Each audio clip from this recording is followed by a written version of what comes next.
Hola, somos Andrea, Carlos, Enrique, Elisa y Gemma, y vamos a hablar sobre el currículum educativo. Al hacer este trabajo, nos planteamos la siguiente pregunta. ¿Es posible decir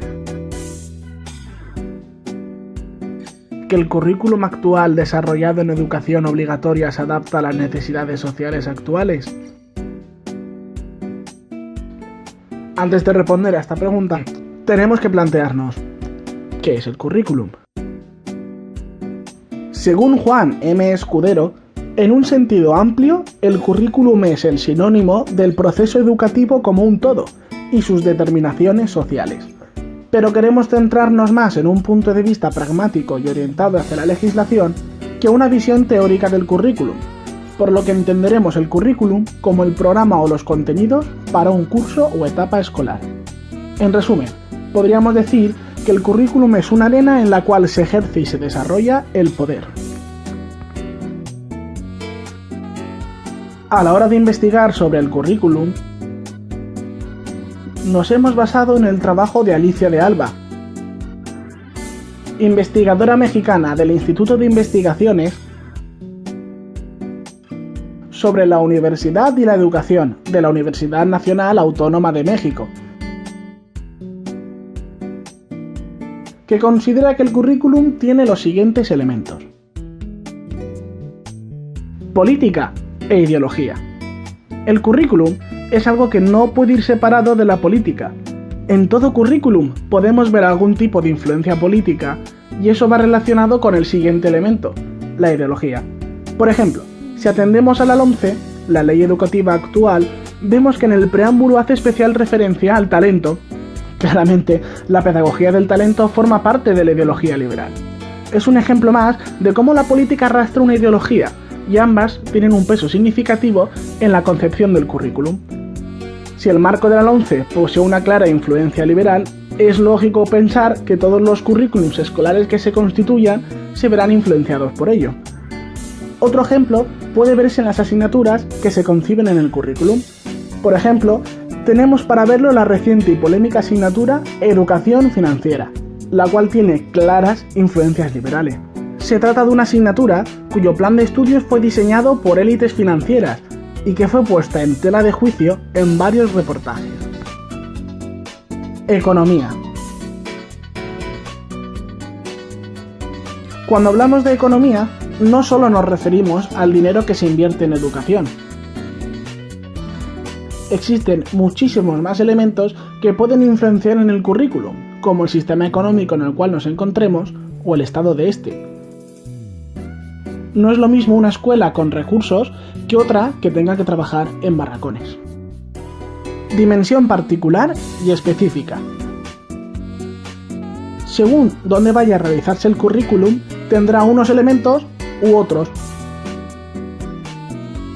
puesto que no es igual hablar de un currículum escolar que de uno universitario. Social. El currículum tiene una dimensión social, ya que la sociedad en la que nos encontramos influye en el currículum. Y al mismo tiempo, el currículum reproduce, cambia y transforma nuestra sociedad. Institucionalidad. El currículum queda enmarcado dentro de una institución jerárquica y burocratizada, de la cual se deriva toda su organización. Los profesores, las aulas, la expedición de títulos. Y por último, la dimensión didáctico-áulica. Esta dimensión hace referencia a la relación alumno-maestro, las distintas metodologías y la relación con el grupo.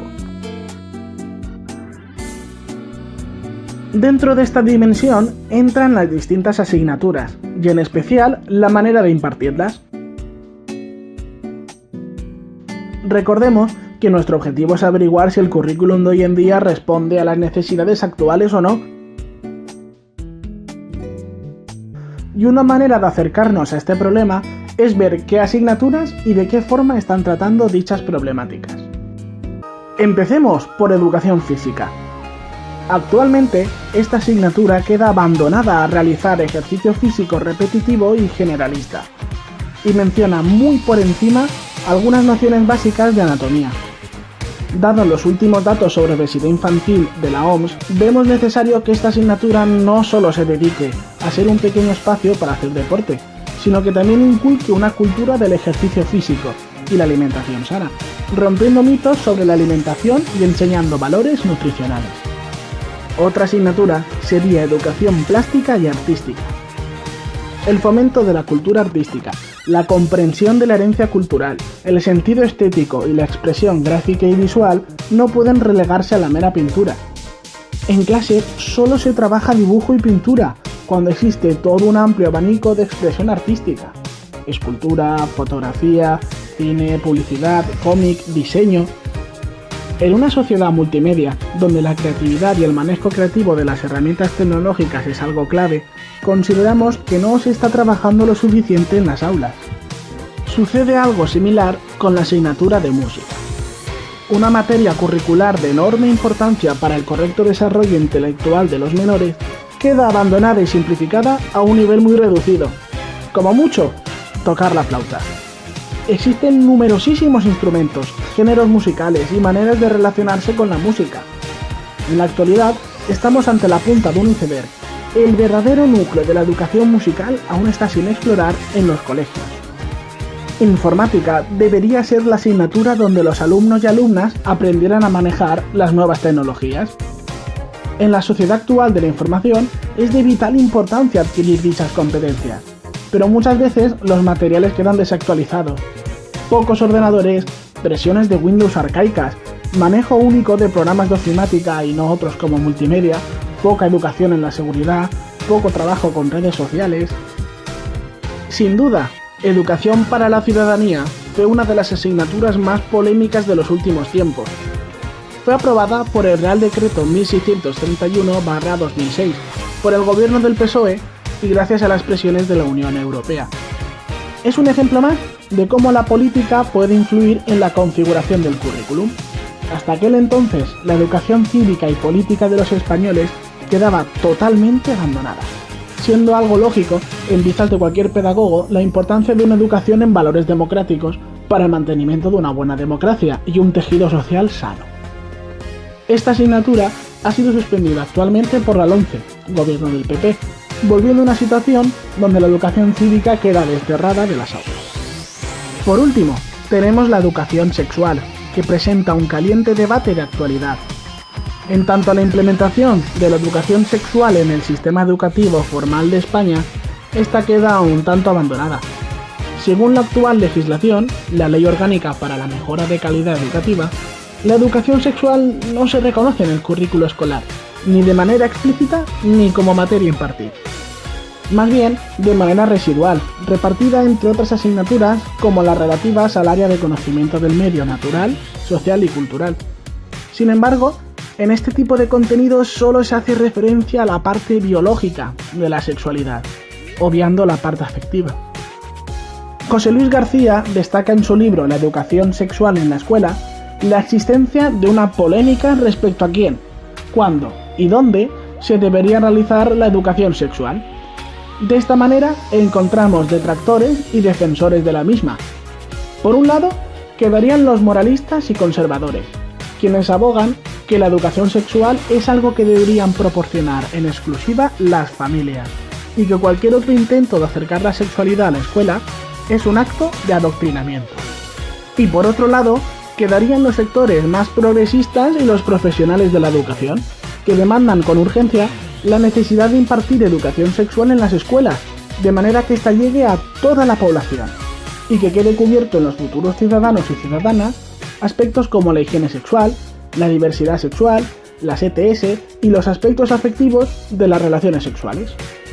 Hacemos especial insistencia en la polémica que ha suscitado quién debería impartir la educación sexual.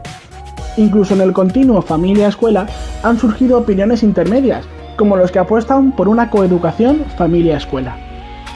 En conclusión, ¿es posible decir que el currículum actual desarrollado en educación obligatoria se adapta a las necesidades sociales actuales? Tras nuestro ejercicio de investigación, hemos podido comprobar cómo existe en la sociedad actual una cierta preocupación y demanda de nuevos retos y competencias para el sistema escolar. Informática, creatividad, ciudadanía... Son muchas las demandas que o bien no se contemplan o bien se tratan muy tangencialmente. Puede que las cosas de Palacio vayan despacio, pero lo que sí que queda claro es que menospreciar el papel de la política en la construcción del currículum es un grave error. Ejemplo de ello es el nuevo decreto que protege a la población trans en las escuelas. En suma, las necesidades están, el debate queda patente, pero aún queda mucho por hacer.